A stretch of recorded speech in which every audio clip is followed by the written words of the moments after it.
Muito bem, meus irmãos, mais uma vez aqui estamos para conversarmos um pouco sobre a nossa lição.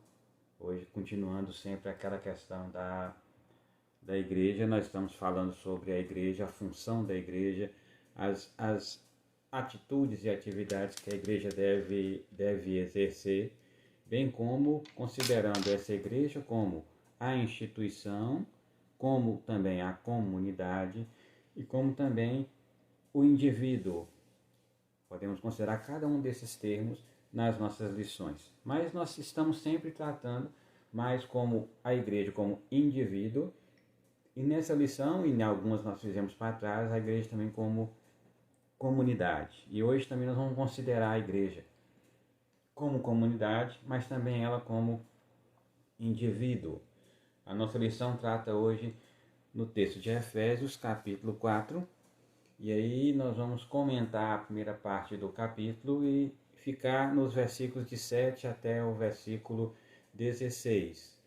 Nesses versículos que nós vamos nos ater um pouco mais, mas de certa forma o assunto é e continua sendo o mesmo.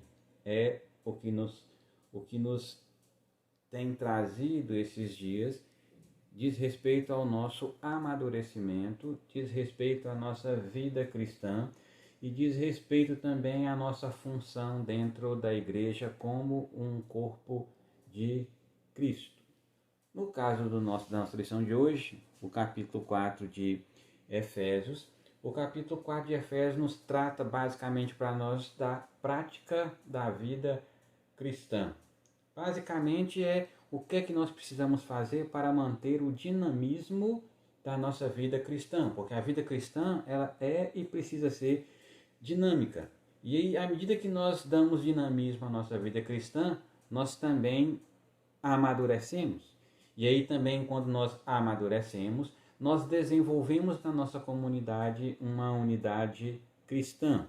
Essa unidade cristã, ela também permeia esse capítulo 4 do livro de Efésios. E é em cima dessa unidade cristã, juntamente com as atividades de cada cristão, é que nós vamos então tratar um pouco mais sobre isso, nesse capítulo. No capítulo 4, quando nós lemos dos versículos de 1 até o versículo 3, nós temos aí basicamente nesses três versículos que a unidade cristã depende da nossa vida cristã. Nós poderíamos condensar esses três versículos naquela questão do modo digno de andar. É o viver de acordo com a vontade de Cristo. Então, quando nós vivemos de acordo com a vontade de Cristo, a unidade cristã na igreja como corpo, ela então acontece. É bom que nós tenhamos consciência de que a unidade, ela nunca vem numa igreja local, ela nunca vem na dependência daquilo que nós fazemos dentro dela. Ela nunca vem na dependência daquilo que ela nos impõe para nós, no diz respeito aos seus estatutos, às suas normas. Mas ela vem de um viver digno, de um viver de acordo com a vontade de Cristo.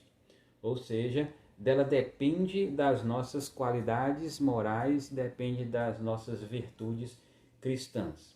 Nos versos de 4 a 6, nós temos aí dizendo que a unidade cristã ela surge da unidade de Cristo. Ou seja, se nós somos um só corpo, se nós somos um só corpo, é porque só há um só Espírito. Então, é uma unidade aqui para uma unidade lá. Só há uma esperança, só há uma fé. Por isso que só há um Senhor, por isso que só há um Salvador. Só há uma família, por isso que só há um Pai, por isso que só há um Deus. Então, essa unidade, essa trindade, na verdade, essa unidade que se torna em três, ela precisa ser cada vez mais vivida para que a unidade cristã, para que a unidade na nossa fé seja então alimentada, seja então amadurecida, seja então desenvolvida. Quando nós lemos 1 João capítulo 5, versículo 7, coloca justamente essa essa participação dos três nessa unidade da igreja. Diz lá o apóstolo João: pois há três que dão testemunho no céu: Pai, a palavra, que é Jesus Cristo, e o Espírito Santo. E esses três são um. Então não é possível nós termos unidade se nós não negamos a pessoa da Trindade, ou então o instituto da Trindade. E aí nós podemos partir para os versículos de 7 a 12, que aí nós vamos ler com calma cada um deles e tentar colocar algumas questões importantes nele, porque nesse versículo de 7 a 12 mostra que a unidade cristã ela é enriquecida pela diversidade de dons que Cristo nos dá por meio do seu Espírito Santo. Agora, esses dons são dados à congregação, são dados à comunidade, por meio de pessoas que as possuem, ou então por meio de pessoas dotadas desses dons. E aí nós vamos partir então por versículos de 7 a 12, que demonstra justamente esse enriquecimento do capítulo 4 de Efésios. Então vamos ler os versículos então, de 7 a 12, começando então pelo versículo 7 do capítulo 4. Nos diz: e a graça foi concedida a cada um de nós, segundo a proporção do dom de Cristo. A graça foi concedida. Quem nos concedeu a graça? Deus. Deus é a graça. Deus é o Deus da graça. Por quê? Porque Deus dá a cada um de nós tudo de forma gratuita. Essa graça não é bem aquela graça salvadora, mas é um dom que Deus concede a cada um de nós para que nós possamos viver bem aonde nós estivermos. É um privilégio que Deus dá a cada um de nós para nós estarmos no seu serviço, no serviço de Deus, no serviço cristão. Ou seja, esse dom que Ele dá para cada um de nós é uma oferta que Ele dá independente de qualquer coisa que a gente tenha feito. E aí o versículo diz que essa graça foi concedida a cada um de nós. Quem são esses nós? São aqueles que acreditam e confessam que Cristo é o seu Salvador. Então, todo aquele que aceitou a Cristo, todo aquele que se coloca diante da cruz de Cristo, é um alvo, é uma pessoa que recebe essa graça, que recebe esse dom, que é o caso da nossa lição. Agora, esse dom é um dom particular que vai ser colocado dentro de cada um de nós, para que nenhum cristão, para que nenhuma pessoa que se aproxima de Cristo fique à margem na comunidade.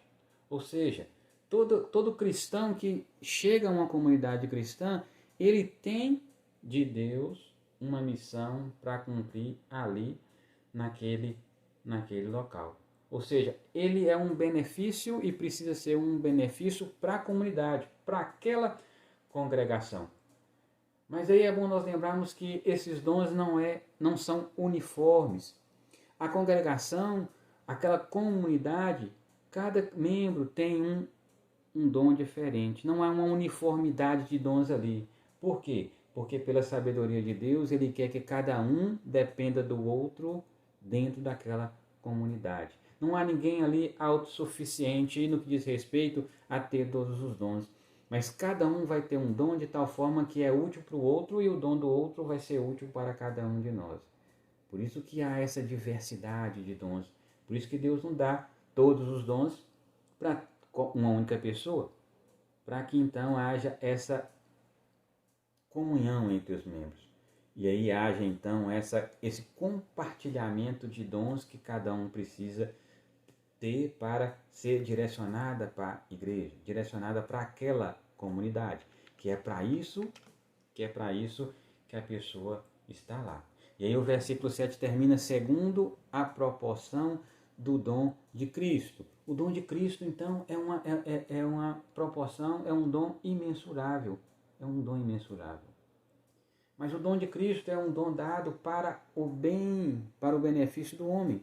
Ou seja, cada dom que nós recebemos de Cristo, aquele dom que nós recebemos de Cristo, não é para o nosso bem-estar, mas é para produzir o bem-estar daqueles que estão à nossa volta, daqueles que estão naquela comunidade aonde nós estamos vivendo, aonde nós vivenciamos. E aí no verso 8, capítulo 4 de Efésios, nós temos: por isso se diz, quando ele subiu às alturas, levou cativo o cativeiro e concedeu dons aos homens. Aí o apóstolo, ele está dando qual foi a sua fonte de inspiração para escrever esse versículo 8, que é o Salmo 68, 18. Salmo capítulo 68, 18 é justamente esse verso que ele escreve aí nesse verso 8.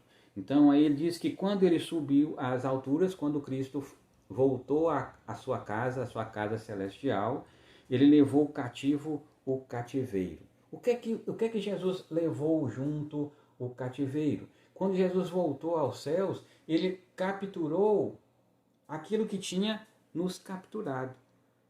Ele anulou o poder daquilo que tinha um poder sobre nós. E qual foi esse poder? O que é que ele capturou? Jesus, justamente quando Jesus morreu na cruz e ressuscitou, o que é que ele venceu? Ele venceu o pecado.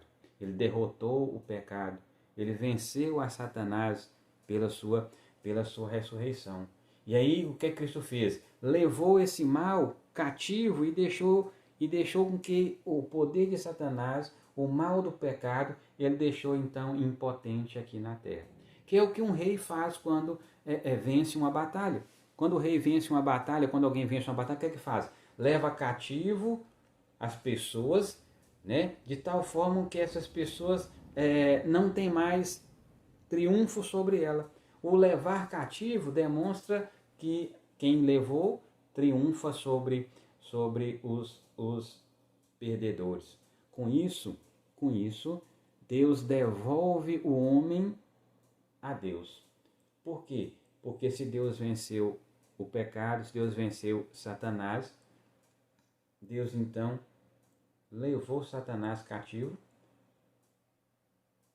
levou Satanás prisioneiro, então tirou o poder dele sobre nós. Por isso que nós agora temos condições e temos possibilidade de sair desse cativeiro e voltarmos de novo para a pessoa de Cristo Jesus. Colossenses capítulo 2, versículo 15, tem lá: e despojando os principados e as potestades, publicamente os expôs ao desprezo, triunfando deles na cruz.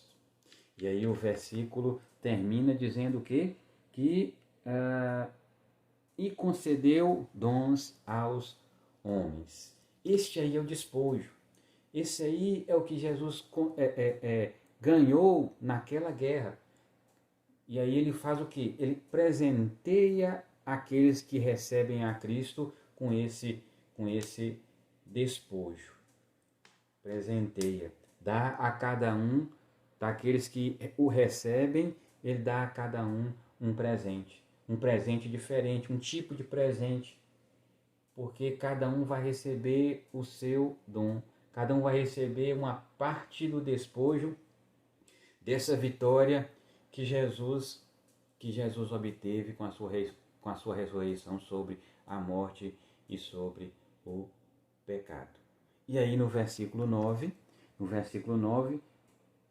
ora, que quer dizer? Subiu, senão que também havia descido até as regiões inferiores da terra. Se Cristo voltou ao céu, é porque antes de voltar ao céu, ele veio à terra. Ele veio à terra, se encarnou como um homem para depois voltar até o céu. A região, esse termo regiões inferiores da terra não diz respeito a nenhum tipo de lugar.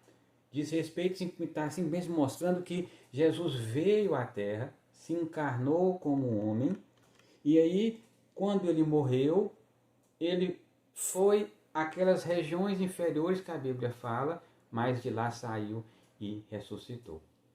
É o que nós encontramos em João capítulo 3, 13. Ora, ninguém subiu ao céu senão aquele que de lá desceu, a saber, o Filho do Homem que está nos céus. Romanos 10, 7 nos diz: ou quem descerá ao abismo? isto é, para levantar Cristo dentre os mortos. Então ele morreu, desceu até aquelas regiões mais baixas, segundo a Bíblia, mas voltou ao céu para então nos preparar lugar e também para mostrar, demonstrar essa vitória que ele tem sobre a morte e sobre Satanás. No verso 10, nós temos aquele que desceu é também o mesmo que subiu acima de todos os céus para encher todas as coisas. Aquele que desceu, Cristo, é também o mesmo que subiu, Cristo, acima de todos os céus. A ideia que os judeus tinham é que existiam 7 céus. Então aqui o apóstolo Paulo está dizendo que Cristo subiu até o máximo que se podia ter. Na verdade, essa ideia aqui de que ele está acima dos céus é a ideia que Paulo traz de que Cristo foi elevado à máxima honra. Que Cristo foi elevado à máxima glória. Está acima de qualquer coisa que o homem possa pensar, acima de qualquer coisa que o homem possa imaginar. A glória é total, a honra é total a Cristo. Hebreus capítulo 4, versículo 14, nós temos: tendo, pois, a Jesus, o Filho de Deus, como grande sumo sacerdote que penetrou os céus, conservemos firmes a nossa confissão. Filipenses capítulo 2, versículos de 9 a 10, nós temos: pelo que também Deus o exaltou sobremaneira a Cristo, e lhe deu o nome que está acima de todo nome, para que ao nome de Jesus se dobre todo o joelho nos céus, na terra e debaixo da terra. Toda a glória, todo o poder, toda a honra foi dadas a Cristo. Mas aí o versículo 10 coloca também: para encher, ele subiu acima dos céus para encher todas as coisas. A vontade e o propósito de Deus é permear todo e qualquer lugar do mundo com a sua presença, com a sua palavra. Por isso o termo fala aqui: para encher todas as coisas. Cristo, quando foi para o céu, o que ele fez? Ele mandou para nós o seu Espírito, que passou a habitar em todos os crentes, passou a encher a vida de todos os crentes, porque Cristo passou a ter o poder sobre a igreja, sobre o poder sobre cada um de nós. O mundo então passou a ser totalmente preenchido por Cristo por meio do seu Espírito Santo de Deus. E lá no céu também passou a ser preenchido por Cristo, porque ele voltou para o lugar de onde ele pertencia, de onde ele era. No verso 11, aí nós temos a questão desses dons que ele deu para cada um de nós. Só que nesse texto de Efésios 4, nós temos aí alguns dons que são basicamente específicos, ou seja, dons que a gente poderia falar de dons, nós podemos chamar de ministeriais ou então dons de liderança. Então, basicamente, o apóstolo está falando aos líderes nesse momento. No verso 11, então, nós temos: e ele mesmo concedeu uns para apóstolos, outros para profetas, outros para evangelistas e outros para pastores e mestres. E ele mesmo concedeu. Ele mesmo quem? Cristo. Cristo concedeu dons, alguns dons específicos, alguns dons que são direcionados. Que nesse caso aqui, esses dons aqui são dons do ministério, são dons ministeriais, são dons direcionados às pessoas que estão à liderança. A igreja, lá na sua eleição de diretoria, ela pode eleger homens para um cargo de liderança. Mas se essa pessoa não tiver esse dom, se essa pessoa não for um dom de Deus para a comunidade naquele sentido, de nada adianta ele tomar posse naquele cargo e tentar desenvolver esse cargo. Ele precisa ter o dom dado por Deus e ele precisa ser o dom de Deus naquela comunidade, para que então esse dom surta o efeito e haja da forma como Deus quer que ele haja. Esse dom é para enriquecer a igreja. Esse dom ministerial, esse dom de liderança é para enriquecer a comunidade onde a pessoa que o recebeu está e desenvolve. Não é um dom usado para enriquecer a si próprio por meio das qualidades e das coisas que Cristo capacita a partir do momento que cada um de nós o recebemos. Mas quais são esses dons? Aí nós temos os dons de apóstolo. É bom lembrar que nós temos que considerar o contexto de cada um primeiramente. Nesse contexto, o dom de apóstolo aí é o dom exclusivo dos discípulos. É o dom exclusivo daquelas pessoas que estavam em torno de Cristo e que acompanharam a vida de Cristo e que viram lá a sua morte, viram a sua ressurreição e foram comissionados por Cristo. Os apóstolos aqui que Paulo está falando são aqueles apóstolos que não tiveram sucessores, porque só eles que viram a Cristo, só eles que receberam pessoalmente de Cristo aquele chamado e aquela missão. Esses são os apóstolos que o apóstolo fala aqui. Mas ele também fala de profetas, também considerando o contexto que foi colocado. Os profetas aqui também são aqueles profetas lá de trás. O que era um profeta lá no tempo de Jesus? Ou então no tempo da nação de Israel? O profeta era um porta-voz de Deus. Geralmente era alguém que tinha comunhão com Deus e que recebia de Deus uma mensagem e que deveria pegar essa mensagem e repassar aos homens. Então ele recebia de Deus e repassava essas mensagens aos homens. Eles tinham a missão de quê? Tinham a missão de exortar, de predizer, de encorajar, de advertir, de interpretar. Mas o que mais pegava na questão dos profetas era que o profeta ele não podia falar o seu próprio pensamento. O profeta não podia interpretar aquilo que Deus falou ao seu coração. Ele tinha que falar igualzinho o que Deus havia falado. O profeta ele não podia, ele tinha que passar por cima da sua própria opinião. Ele tinha que passar por cima da sua própria consciência, ele tinha que ter um domínio próprio de si mesmo, muito grande para não falar, não misturar aquilo que ele pensava com aquilo que Deus queria falar. No sentido restrito da palavra, o profeta aqui desse texto é aquele profeta lá que depois que surgiu todo o cânon do Novo Testamento, ele então tornou-se desnecessário. Porque agora tudo aquilo que Deus queria falar ao homem já está na sua palavra. Ou seja, então o ofício de profeta, igual aqui no contexto, se tornou então temporário. Não mais temos, no sentido da palavra aqui, o profeta nos nossos dias. E aí nós temos alguns textos que colocam justamente essa questão do profeta. Atos 15, 32, Judas e Silas, que eram também profetas, consolaram os irmãos com muitos conselhos e os fortaleceram, a função. 2 Pedro, capítulo 1 Coríntios 14, 32 e 33, os espíritos dos profetas estão sujeitos aos próprios profetas, porque Deus não é de confusão, e sim de paz.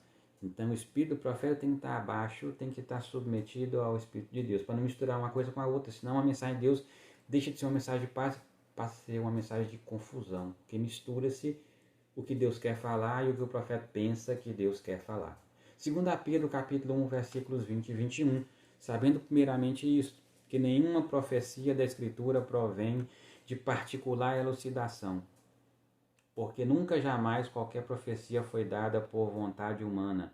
Entretanto, homens santos falaram da parte de Deus, movidos pelo Espírito Santo. Não há opinião própria, vamos assim dizer. O que ele fala é o que Deus fala. Mas o versículo 11 coloca também evangelistas, já é um termo mais atual. São aqueles que proclamam a palavra de Deus, são aqueles que geralmente estão em constante movimento, estão em constante viagem, eles não estão fixos a uma determinada cidade. Então eles saem, pregam, fundam igrejas, depois vão para outro lugar. e aí fazem o trabalho cristão, o trabalho então da evangelização. É isso que Paulo fala lá com Timóteo, né? Exorta Timóteo, em 2 Timóteo 4:5. Tu, porém, sê sóbrio em todas as coisas, suporta as aflições, faz o trabalho de um evangelista. Cumpre cabalmente o seu ministério. E aí nós temos então agora o último dom específico lá, os dois últimos específicos do versículo 11, que são pastores e mestres. Esse termo pode vir junto, como também a gente pode considerá-lo separado. Mas pastores e mestres, primeiro, o pastor tem como função guiar, proteger e alimentar o rebanho de Cristo. Basicamente, um pastor precisa e deveria, pelo menos deveria ser também um mestre, um professor, vamos assim dizer, porque ele também tem como função instruir o rebanho. O pastor então deve proceder ao ministério expositivo da palavra de Deus. E esse ministério expositivo deve ter como consequência a edificação da igreja. Ele também, ao mesmo tempo que ele instrui, ao mesmo tempo que ele edifica a igreja, ele deve ajudar e também deve encorajar o povo de Deus a descobrir e desenvolver e exercer o dom que ele recebeu de Deus naquela comunidade. 1 Pedro capítulo 5, versículo 2, pastoreai o rebanho de Deus que há entre vós, não por constrangimento, mas espontaneamente como Deus quer, nem por sorte da ganância, mas de boa vontade. Tito 1,9, apegado à palavra fiel, que é segundo a doutrina, de modo que tenha poder tanto para exortar, pelo reto ensino, como para convencer os que contradizem. Exortar pelo ensino e convencer aqueles que são contra. Mas a gente pode também considerar mestres um pouco separado, no sentido de mestre ser aquele que possui o dom do ensino e que necessariamente não são pastores, mas tem o dom do ensino, tem essa capacidade que Deus deu a ele de colocar a palavra de Deus diante das pessoas, de instruir as pessoas por meio da palavra de Deus. E em Romanos 12:7, nós temos justamente esse pormenor. Se é ministério, dediquemo-nos ao ministério. Ou o que ensina, esmere-se no fazer. E no verso 12, nós temos aí qual é o propósito desses bens e que levam então à unidade cristã. Qual é o propósito desses dons na vida da igreja? Verso 12. Com vistas ao aperfeiçoamento dos santos, para o desempenho do seu serviço, para a edificação do corpo de Cristo.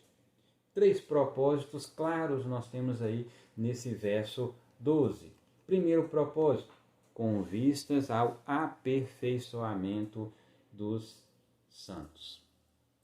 Então, esses dons são dados às pessoas para que os santos sejam aperfeiçoados. Esse termo aperfeiçoar tem um sentido de habilitar, tem um sentido de aperfeiçoar aquilo que está deficiente na fé, aquilo que está deficiente na vida cristã dos santos que estão naquela comunidade.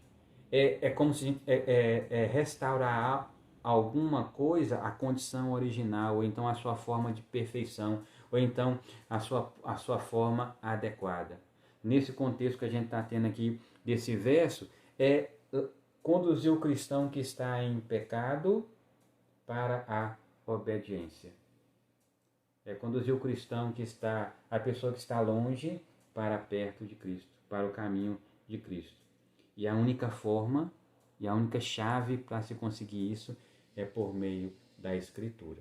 1 Tessalonicenses capítulo 3, versículo 10, nós temos: orando noite e dia, com máximo empenho, para vos ver pessoalmente e reparar as deficiências da vossa fé e os aperfeiçoar. e os trazer à perfeição. Então, um dos propósitos desse dom é gerar esse aperfeiçoamento.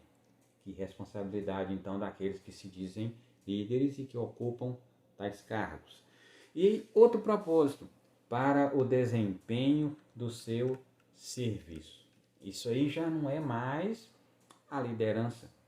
Ou seja, cada cristão que recebe o seu dom tem o seu serviço na comunidade. Tem um trabalho a desempenhar na comunidade. Tem uma função espiritual na comunidade. Para que o corpo tenha união, para que o corpo tenha, então, possa trabalhar de forma ajustada.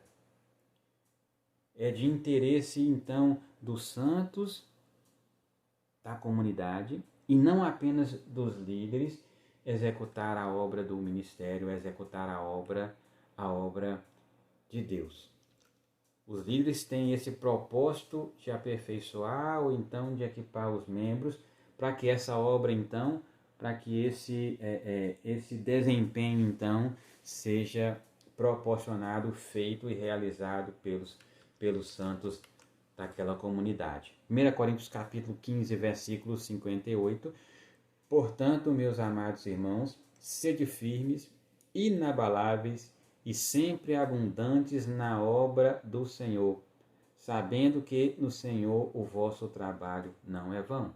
O trabalho de cada um que forma e que compõe o corpo de Cristo. Aqui o apóstolo não está falando apenas para os líderes da igreja. E o terceiro propósito dos dons ministeriais, dos dons da liderança, é a edificação do corpo de Cristo. Final do versículo 12. Este é o resultado do que é feito para os santos. E este também é o resultado que é feito pelos santos. Edificar o corpo de Cristo. Significa então que se nós vamos edificar o corpo de Cristo com aquilo que nós recebemos de Deus, aquilo que nós recebemos de Deus não pode servir então para exibição, não pode servir então para formar grupos e partidos dentro da igreja, não pode servir então para que nós façamos o nosso grupo para que eles sejam aqueles que nos acompanhem e deixe os outros de lado.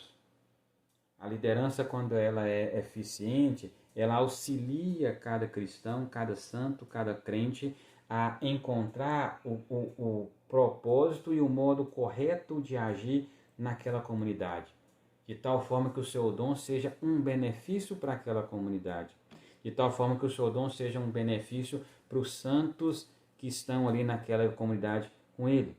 Cada santo tem participação no crescimento da igreja. Se todos agem, a igreja cresce. Se todos agem, há unidade.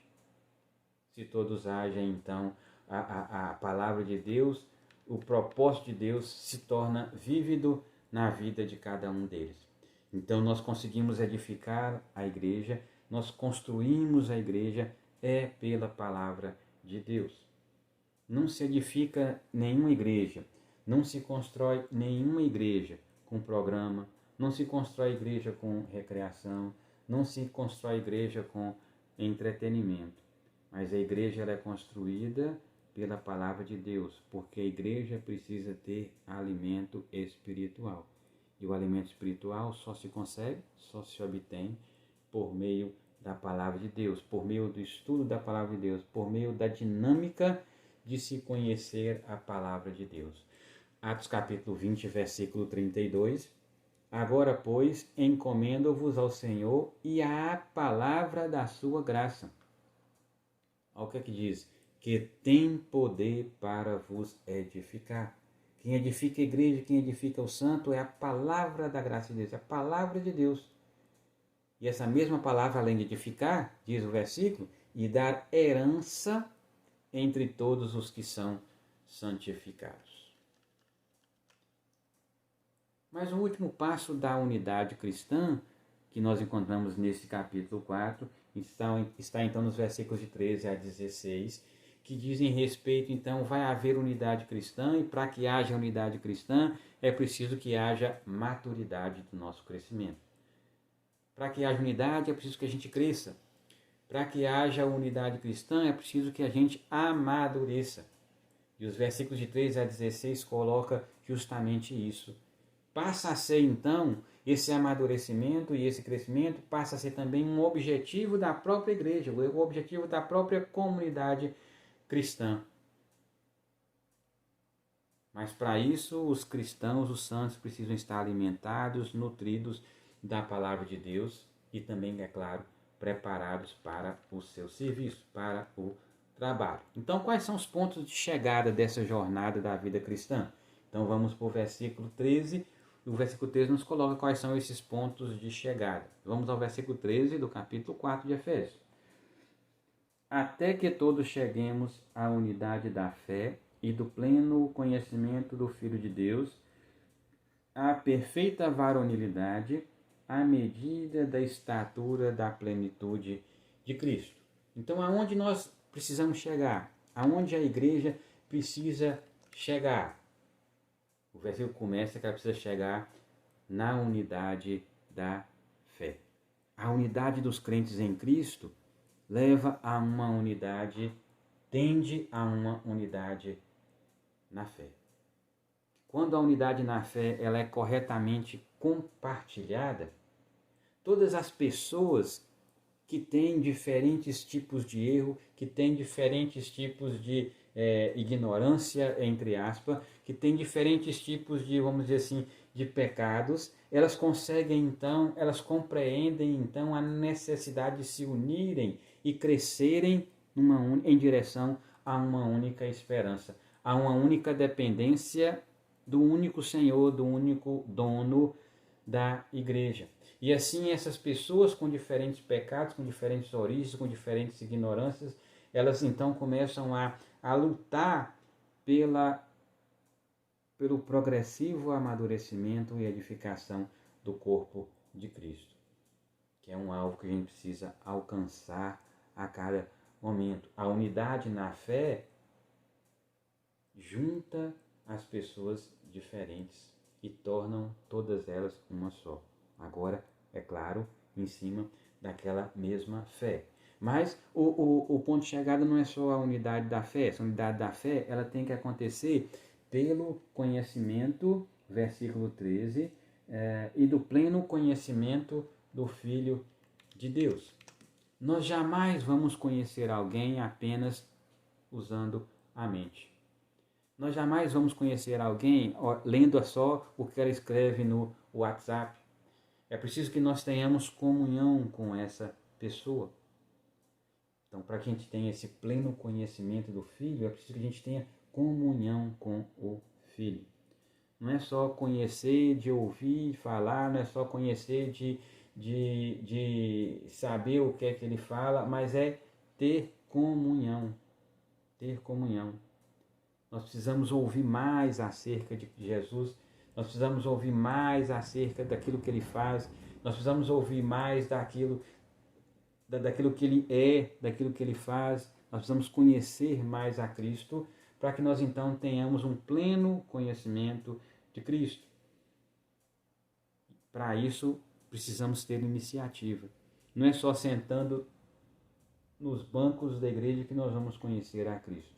Nós precisamos buscar esse conhecimento, nós precisamos buscar essa comunhão com Cristo. Com isso, nós chegamos à perfeita varonilidade. Ou seja, com isso nós passamos a ter um desenvolvimento pleno. Com isso nós chegamos a um estado de adulto espiritual. Com isso nós chegamos a um estado de amadurecimento, perfeita varonilidade. E aí também a estatura, a medida da estatura da plenitude de Cristo. Estatura, de novo, nós vamos crescendo, significa então nós vamos nos amadurecendo. Então essa estatura diz respeito a um amadurecimento cujo padrão é a plenitude de Cristo. Deus quer então que cada cristão tenha e espelhe e manifeste as qualidades de Cristo, que é o nosso padrão de desenvolvimento, que é o nosso padrão de maturidade. Deus quer então que o cristão seja totalmente preenchido de tudo aquilo que Ele pode comunicar, de tudo aquilo que Ele pode colocar dentro de cada um de nós. Com qual objetivo? Aí nós temos o verso 14. O verso 14 nos diz: para que não mais sejamos como crianças, como meninos, agitados de um lado para o outro e levados ao redor por todo o vento de doutrina, pela artimanha dos homens e pela astúcia com que induzem ao erro. Então, quando nós buscamos aqueles objetivos lá atrás, nós não mais nós então deixamos de ser crianças, deixamos de ser meninos. Ou seja, o apóstolo está dizendo que nós precisamos deixar a nossa imaturidade. Nós precisamos crescer na vida cristã. Nós temos que deixar de ser imaturos, porque a criança ela é imatura, porque a criança ela é instável face às pressões que ela possa vir a sofrer. Da mesma forma, se nós continuamos a ser crianças espiritualmente falando, nós passamos a ser instáveis. Então qualquer coisinha, qualquer vento de doutrina que vem, nos tira daquele caminho. Qualquer barulhinho que vem, a gente então sai e passa a acompanhar. Aí a gente passa não mais a ter a Bíblia como um norte, mas a gente passa a ter como norte as novidades. Então, aparece ali que tem uma novidade naquela igreja ali, que está todo mundo caindo, subindo, aí nós vamos para lá. Vai ter uma novidade ali em espiritual em tal lugar, aí nós vamos para lá. Isso aí nós fazemos igual criança, vamos ficar pulando de galho em galho, andando para cima e para baixo. E perdemos então o foco. O foco do amadurecimento é a palavra de Deus, não são as novidades, não são as últimas modas. Precisamos então ser maduros. E o apóstolo fala justamente isso. Meus irmãos, vocês têm que ser maduros. Deixem essa imaturidade. Hebreus capítulo 5, 13 nos coloca: ora, todo aquele que se alimenta de leite é inexperiente na palavra de justiça, porque é criança. E aí o versículo fala que essa criança ela é levada ao redor, levada ao vento. Essa ilustração aqui é daquele barco que está num mar, numa tempestade, e aí, se a tempestade é forte, ele não tem controle. O leme não resolve. Então, o mar leva para onde quer, para onde vai, até que ele, então, adquira a calmaria. Aí a pessoa passa a ter controle do barco. E aí, o que é que acontece? Ele é levado de um lado para o outro pela artimanha dos homens. Esse termo original aqui, artimanha, diz respeito a jogo de dado. Então, toda vez que você fala de jogo de dado, pensa-se em trapaça, porque o jogo de dados ele tem várias formas de se roubar no jogo de dados. Então aqui é justamente essa artimanha aqui, é a trapaça que as pessoas, os homens que abandonam o caminho da verdade usam para viverem. E aí com essa trapaça, pela astúcia, eles induzem as pessoas ao erro. Quando o homem se desvia da palavra de Deus, quando os homens saem do caminho de Deus, eles não hesitam em realizar planos para levar outras pessoas com ele. Meios astutos para eles, né, entre aspas, para induzir os outros ao erro e levar essas outras pessoas no mesmo caminho do erro dele. E aí isso aí demonstra então a instabilidade. A criança espiritual não tem leme, não sabe segurar o seu leme, ele é instável, então facilmente ele é desviado do seu rumo por essas pessoas. Os cristãos então precisam estar atentos a este erro. E estar atento a este erro é estar firme na palavra de Deus, é estar maduro, é estar cada vez mais firme na palavra de Deus. E aí o verso 15 nós temos: mas seguindo a verdade em amor, cresçamos em tudo naquele que é o cabeça, que é a cabeça, que é Cristo. Seguindo a verdade em amor. Literalmente, seguindo a verdade em amor, literalmente é apegando-se à palavra. Sendo verdadeiros no amor, no sentido de viver, no sentido de praticar a sua vida cristã. Aquilo que os cristãos defendem no seu dia a dia e a maneira como fazem deve ser feito com amor. Isso aí deve destoar daqueles que estão longe da palavra de Deus. Os que estão longe da palavra de Deus, Grande parte das ações que eles fazem no seu dia a dia é por seu benefício próprio. Mas o cristão, agora ele precisa agir, o seu dia a dia precisa estar em amor para poder pensar não nele, mas pensar no seu próximo. Ou seja, aquilo que o cristão faz no seu dia a dia precisa ter como objetivo o bem-estar daqueles que estão à sua volta. E isso aí só é feito se for com amor. Muitas pessoas falam a verdade, mas não têm amor. Outros têm amor, mas aí, em nome desse amor, renunciam à própria verdade. John Stott escreveu o seguinte: a verdade se torna ríspida se não for equilibrada pelo amor. O amor torna-se frouxidão se não for fortalecido pela verdade. E o versículo fala, no versículo 15, fala: cresçamos em tudo naquele. Cresçamos em tudo naquele. Aquele é Cristo. Ele é que proporciona o nosso crescimento. Ele é que precisa ser o alvo, o centro da vida de cada um de nós, porque é Ele que vai ele dentro de nós é que vai proporcionar o nosso crescimento. Porque Ele quer que a gente seja um adulto espiritual, porque Ele quer que a gente seja uma pessoa amadurecida, porque Ele é um comandante, porque Ele é o comandante absoluto, porque Ele é o comandante perfeito da nossa vida. E também no caso aí da igreja.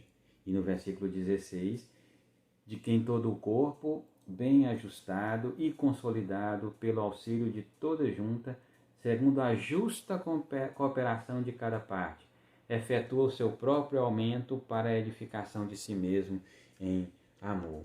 O corpo precisa estar bem ajustado. E o exemplo aqui é do corpo humano, que é perfeito, que é ajustado. A ilustração aqui ela é bem própria. O corpo humano que é bem ajustado, bem feito. Tudo que acontece lá é por benefício do corpo. E isso também precisa acontecer e desenvolver na igreja. Tudo que acontece na igreja, tudo que se faz na igreja precisa ser pensado como um bem comum. Com o objetivo de que todos vão usufruir, todos vão crescer. Por isso que é pelo auxílio de toda junta. Todo mundo na igreja precisa participar, todo mundo na igreja precisa colaborar para que a igreja cresça, para que tudo na igreja seja da mais perfeita ordem. Que o relacionamento entre os membros seja então perfeito, para que haja esse relacionamento, para que haja então essa comunhão. Segundo a justa cooperação. Isso, cada santo coopera com o crescimento e o amadurecimento do outro. Porque cada um tem um dom que o outro que vai fazer com que o outro cresça. Cada um vai fazer a sua parte. Cada um vai procurar o crescimento do outro, para que o corpo então cresça como um todo e a igreja seja edificada como um todo. Três questões então que nós vamos deixar para os irmãos pensarem e refletirem por mais algum tempo. Para a liderança, nós temos a seguinte questão: nós temos nos preocupado em sermos autênticos na palavra. Nós temos ensinado e orientado aos nossos liderados a buscarem cada vez mais o amadurecimento na vida cristã. E aí nós temos a preocupação de sempre levá-los a desenvolverem esses dons. Agora, a reflexão também é para os liderados. Nós já estamos como liderados, nós já estamos usando esses dons para a edificação da Igreja de Cristo, de onde nós estamos. Nós, como liderados, já reconhecemos o nosso dom e usamos na comunidade onde nós vivemos para que ela então seja edificada, para que ela então tenha unidade, para que então ela cresça. E para todos nós, né, líderes e liderados, precisamos preocupar com o nosso crescimento espiritual. Precisamos preocupar com o nosso amadurecimento. Esse precisa ser o nosso objetivo de vida. Amadurecer cada dia. Buscar na palavra cada vez coisas que fazem que a nossa vida tenha nutrição, aquela nutrição adequada da verdadeira comida que é a palavra de Deus. Que Deus então nos abençoe, nos ajude e nos faça cada vez mais buscar a sua palavra e reconhecer nela e reconhecer que nela é que nós vamos crescer e por isso então buscar cada vez mais o seu estudo e a sua palavra. Deus nos abençoe. Até a próxima.